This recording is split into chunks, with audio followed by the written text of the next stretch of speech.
साथियों 700 करोड़ की लागत वाली आदि पुरुष की फजीहत के बाद सनातन कथाओं को बड़े पर्दे पर देखने का सपना बहुत बुरी तरह टूटा था। हम आज भी बड़े पर्दे पर अपने हिंदू ग्रंथों के अराउंड एक भी वर्ल्ड क्लास मूवी नहीं बना पाए हैं, जबकि हमारे पास गेम ऑफ थ्रोन्स या the Lord of the rings जैसी पट कथाओं और किरदारों की कोई कमी नहीं है। पर अभी एक आशा की किरण और जागी है। एक और सनातन धर्म के अराउंड मूवी अनाउंस हुई है और इस मूवी का नाम है कल्कि 2898 AD और ये भी 600 करोड़ की मेगा बजट मूवी है और इसमें आदि पुरुष की ही तरह प्रभास ही हीरो हैं। और इस मूवी के टीजर को देखकर ऐसा लग रहा है कि फाइनली एक सनातन धर्म के अराउंड अच्छी हाई बजट मूवी देखने का हमारा सपना शायद पूरा हो जाए। मूवी के एक टीजर में अमिताभ बच्चन जी अश्वत्थामा का रोल प्ले करते हुए दिख रहे हैं और इस टीजर के बाद लोगों के मन में न केवल अश्वत्थामा और उनकी मणि बल्कि महाभारत, कलयुग और कल्कि अवतार को लेकर कई सवाल उठने लगे हैं। नमस्ते दोस्तों, आप सभी का हाइपर क्वेस्ट के एपिसोड नंबर 101 में स्वागत है। आज के एपिसोड में हम कल्कि 2898 AD मूवी की इंस्पिरेशन कहां से आई होगी और मूवी का नाम कल्कि 2898 AD ही क्यों है,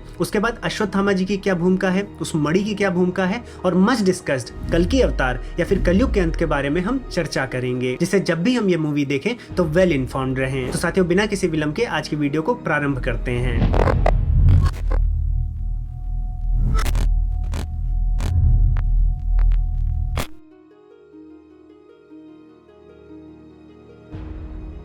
तो साथियों, सबसे पहले समझ लेते हैं कि मूवी का नाम कल्कि 2898 AD ही क्यों रखा गया है। 2898 AD में ऐसा क्या होने वाला है। तो इसमें जब डायरेक्टर नाग अश्विन जी से बात की गई तो उन्होंने बताया कि चूंकि मूवी जो सेट है वो महाभारत के युद्ध के 6000 साल बाद सेट है, तो महाभारत के युद्ध से जब 6000 साल की गणना की जाती है तो 2898 AD निकल कर आता है। अगर आप महाभारत के युद्ध का रेफरेंस 3102 BC लें, तो अगर आप 3102 BC में 6000 साल जोड़ें तो आपको 2898 AD ही मिल जाएगा। तो ये बात तो हमें समझ में आती है कि 6000 साल बाद ही 2898 AD आया है, लेकिन ये जो 3102 BC का रेफरेंस लिया गया है महाभारत के युद्ध के लिए, ये डायरेक्टर साहब ने कहां से लिया है आइए समझते हैं। तो साथियों, जो डेटिंग की गई है महाभारत के युद्ध की 3102 BC, ये एक इंस्क्रिप्शन से की गई है। अगर आप वातापी के चालुक्य राजा पुलकेशन द्वितीय के एहोल इंस्क्रिप्शंस को देखें तो वहां पर हमें एक इनडायरेक्ट वे में इसका रेफरेंस मिलता है। ये जो एहोल इंस्क्रिप्शन है ये कर्नाटक में एक मेगुती जैन मंदिर है, उसकी पूर्वी दीवार पर लिखा हुआ है। इसको रवि कीर्ति जी ने लिखा है और इसके अगर आप 33वें और 34वें श्लोक को पढ़ें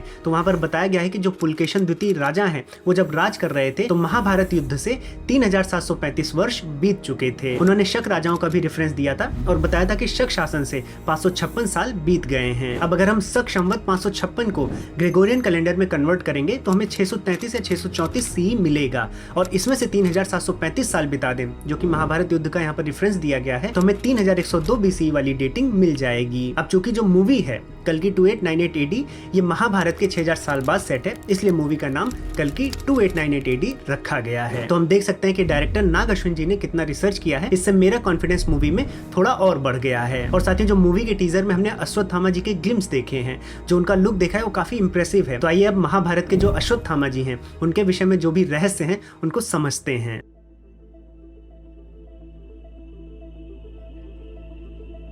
साथियों, अगर आप महाभारत देखेंगे तो महाभारत में सबसे पहले अश्वत्थामा जी के बारे में हमें आदि पर्व में देखने को मिलता है 129वें अध्याय में। इस अध्याय में जन्मेजय जी अश्वत्थामा के बारे में वैशंपायन ऋषि से पूछ रहे हैं क्योंकि वो अश्वत्थामा को लेकर बहुत क्यूरियस थे। अश्वत्थामा अस्त्र और शस्त्र में एक श्रेष्ठ योद्धा माने जाते थे। तो इस पर वैशंपायन ऋषि जी बताते हैं कि जब द्रोणाचार्य जी वेदों और वेदांगों का अध्ययन करके उन पर महारत हासिल कर लिए थे तो उनके पितरों ने उनके मन में एक पुत्र प्राप्ति की इच्छा प्रकट की थी और इसी पुत्र प्राप्ति की इच्छा के लिए उन्होंने महर्षि शरद्वान की पुत्री कृपि से विवाह किया था और विवाह के बाद कृपि से ही उनको अश्वत्थामा नाम का पुत्र प्राप्त हुआ। अब अपने पुत्र का नाम अश्वत्थामा क्यों रखा, इसके पीछे भी एक कथा है कि जब अश्वत्थामा जी पैदा हुए थे तो जिस प्रकार से वो रो रहे थे तो इस प्रकार लग रहा था कि कोई घोड़ा हुंकार भर रहा हो, तो इसीलिए उनका नाम अश्वत्थामा रखा गया था। और साथियों, हमने कई जगह पढ़ा है, बहुत लोगों से सुना भी है और साथ में जो मूवी आ रही है कल्कि 2898 AD, इसके भी टीजर में हमने देखा था कि अश्वत्थामा जी के पास एक मणि दिखाई गई है और ये माना जाता है कि अश्वत्थामा जी मणि के साथ ही पैदा हुए थे। लेकिन जब मैंने रिसर्च की और महाभारत में पढ़ा तो जन्म का जब विवरण दिया गया है तो उस विवरण में कहीं भी अश्वत्थामा जी की मणि के बारे में नहीं बताया गया है, लेकिन उनकी मणि के विषय में महाभारत में बाद में बताया गया है तो उसके विषय में भी हम जानेंगे। लेकिन उसके पहले हम अश्वत्थामा जी के बचपन के विषय में जान लेते हैं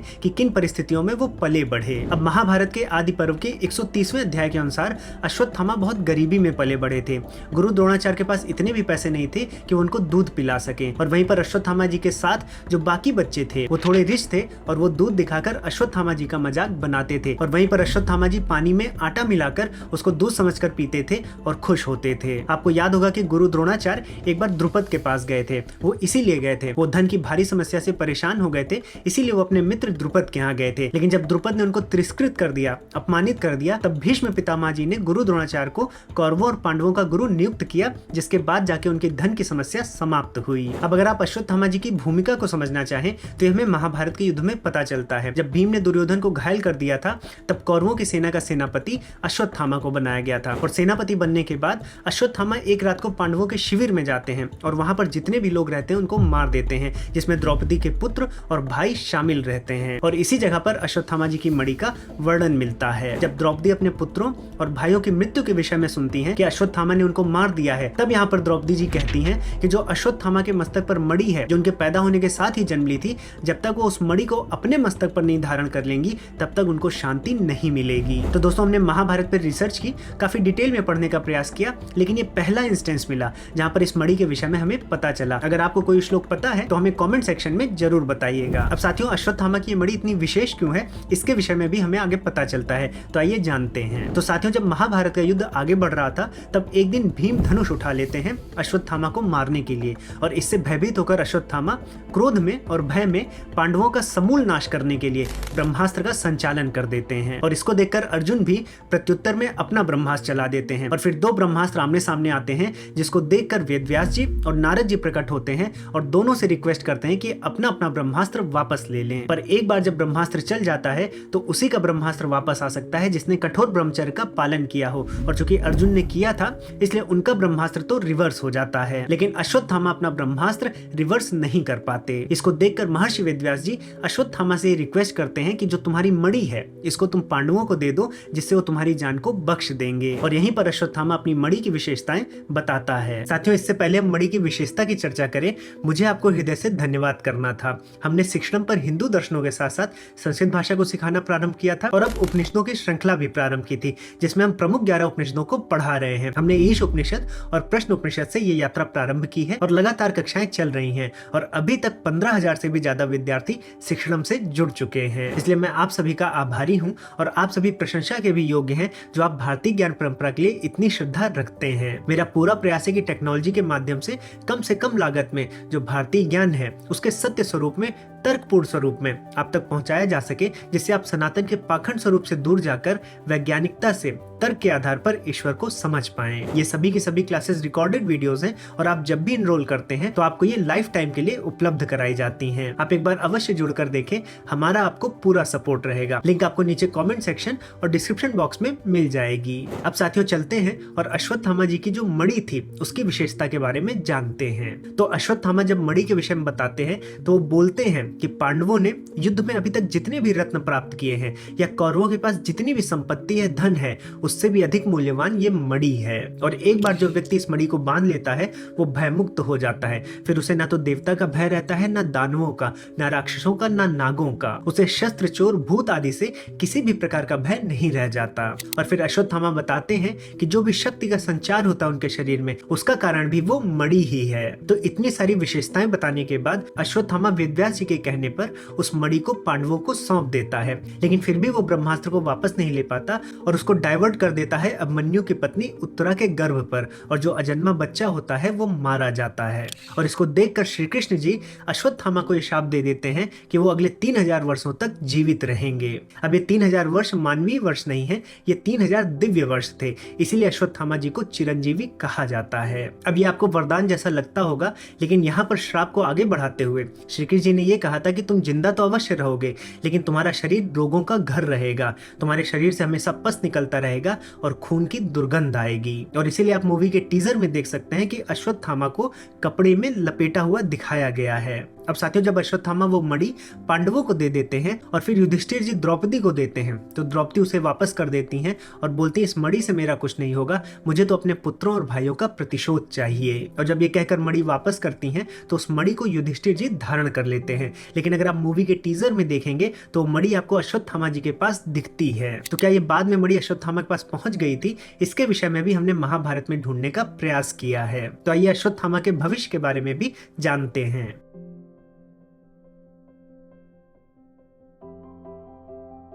अब साथियों, महाभारत में ढूंढने पर हमें कहीं भी ऐसा वर्णन नहीं मिला कि वो मणि लौटकर अश्वत्थामा जी के पास आई है। तो अगर आपको कहीं वर्णन मिलता है या कहीं डिटेल दिया गया है तो आप हमें अवश्य बताइए। लेकिन अश्वत्थामा जी के बारे में बहुत ढेर सारी इंटरेस्टिंग बातें भी हैं जो हमें मिली हैं, उसके विषय में हम आपको बताना चाहेंगे। सबसे पहले तो ये कहा जाता है कि जो 7 चिरंजीवी हैं जिनमें से एक अश्वत्थामा जी हैं, तो ये जब कल्कि अवतार होगा, जब अधर्म को समाप्त करने के लिए और धर्म की स्थापना करने के लिए कल्कि जी अवतार लेंगे, तो ये 7 चिरंजीवी उनके साथ रहेंगे जिससे वो कलयुग का अंत कर पाए। इसी के साथ साथ अगर आप विष्णु पुराण के तीसरे अंश के तीसरे अध्याय को पढ़ें तो वहां भी एक इंटरेस्टिंग भविष्यवाणी देखने को मिलती है। वहां पर महर्षि पराशर मैत्रेय जी को बताते हैं कि कृष्ण द्वैपायन के बाद अगले द्वापर में अश्वत्थामा ही वेदव्यास बनेंगे, और शायद इसीलिए जब अश्वत्थामा को शाप लगा था तब वो कृष्ण द्वैपायन के साथ ही समय व्यतीत करना चाहते थे। तो साथियों, हमने अश्वत्थामा जी के जीवन के बारे में बहुत ढेर सारी चीजें जान ली हैं।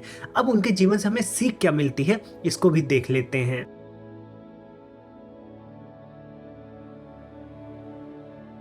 साथियों, गुरु द्रोणाचार्य जी एक ब्राह्मण थे, और ब्राह्मण के जो कर्तव्य होते हैं जो उन्हें ब्रह्म की तरफ बढ़ाए, उसमें धन संचय नहीं होता है। लेकिन फिर भी जो धन की कमी थी वो चाहते थे कि शायद द्रुपद उनकी सहायता कर दें, जैसा कि मैंने बताया था। लेकिन वहां से तिरस्कृत होने के बाद उन्होंने फिर कौरवों और पांडवों के गुरु का पद संभाला था, जिससे उनकी धन की समस्या समाप्त हुई थी। फिर उन्होंने अर्जुन को ऐसे ट्रेन किया था कि अर्जुन द्रुपद को हरा देते हैं और पांचाल राज को छीन लेते हैं, और फिर उस राज्य के राजा बनते हैं अश्वत्थामा। और फिर अश्वत्थामा कायदे से तो अपने पिता का बदला ले लेते हैं, लेकिन बदला लेने के बाद भी वो पिता पुत्र महल में ही रहते हैं, जो उनमें राजसिक प्रवृत्ति को बढ़ा देता है। और इस ब्लंडर के कारण वो आगे चलकर एक एक करके गलत काम करते रहे। जैसे द्रोणाचार्य जी ने अकेले अभिमन्यु को मरवाने में कौरवों का साथ दिया, और बाद में उनके पुत्र अश्वत्थामा ने भी इसी राजसिक प्रवृत्ति के चलते रात में, जबकि युद्ध रात में समाप्त हो जाता है, रात में चोरी से पांडवों के शिविर में घुसकर पांडवों को धराशायी करने का निर्णय लिया था। हमारी प्राचीन परंपरा चली आई है कि ज्ञान उसी को दिया जाता है जो ज्ञान लेने योग्य हो, लेकिन फिर भी अश्वत्थामा को ब्रह्मास्त्र का ज्ञान दिया गया था, जिसके दुष्परिणाम के चलते एक गर्भ में अजन्मा बच्चा मारा गया था। तो गुरु द्रोण और अश्वत्थामा एक अकम्प्लिश्ड ब्राह्मण के एग्जाम्पल हैं, परफेक्ट एग्जाम्पल हैं, लेकिन उनका जीवन ये भी बताता है कि एक ब्राह्मण को क्या नहीं करना चाहिए। साथियों, मैं आशा करता हूँ कि इस वीडियो के बाद आपको इतनी इन्फॉर्मेशन तो मिल गई होगी कि जब आप कल्कि 2898 मूवी देखें तो ना उसको केवल एंजॉय कर पाए, बल्कि जो हमारे ग्रंथों में दिया गया है उसके भी ज्ञान से मूवी की ऑथेंटिसिटी को भी चेक कर पाए। और ऐसे ही ऑथेंटिक सनातन धर्म के ज्ञान के लिए आप हमारे शिक्षण ऐप से भी जुड़ सकते हैं। वहां पर हम संस्कृत भाषा को, उपनिषदों को और हिंदू दर्शनों को विधिवत पढ़ाते हैं। और साथियों, अगर आपको कलयुग में इंटरेस्ट है या फिर युगों की अवधि जाननी है, बहुत समय ऐसी कंफ्यूजन हो जाती है कि युग लाखों वर्ष के हैं या फिर युग हजारों वर्ष के हैं, क्योंकि अगर हम देखें तो महाभारत तो 3102 BC में देखी जाती है। फिर उस हिसाब से जो नई डेटिंग है रामायण की, और उसके हिसाब से अगर रामायण लाखों वर्षों पूर्व थी तो बहुत से एविडेंस अभी मिलते हैं। तो ये युगों में बहुत कंफ्यूजन बनी रहती है। तो इस पर हमने 3 वीडियो की एक सीरीज की थी, आप उसको भी जाकर देख सकते हैं। और अगर आपको ये वीडियो पसंद आई है तो इसको अपने दोस्तों और परिवारजनों में जरूर शेयर करें। साथियों, अब मैं दूंगा इस वीडियो को यहीं पर विराम। अब मैं मिलूंगा एक नए टॉपिक के साथ नई वीडियो में। तब तक के लिए जय श्री राम।